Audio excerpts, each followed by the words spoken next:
حاج آقا چند سال ساکن اینجا هستید؟ 34 سال. 34 ساله؟ 34. 24 سال ساکن اینجا هستید. بعد چند ساله که با این دشواری دارید زندگی میکنید؟ دشواره؟ خیلی هم جای خوبیه. الان خوبه اینجا؟ یکی دشواره نداره اینجا، خیلی هم عالی.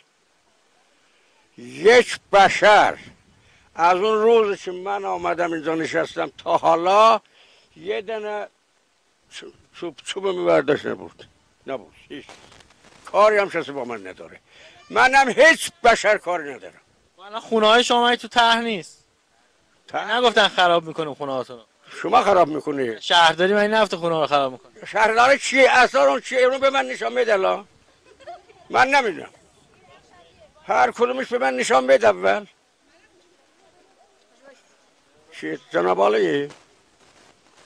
حاج آقا چه صحبتی با مسئولین دارید؟ خب یه مگر نمیگی رئیس شهرداری به اومده؟ من که شهرداری نیستم حاج آقا. و چیه؟ من اومدم مشکل شما رو بپرسم. مشکل ندارم من. مرسی. متشکرم.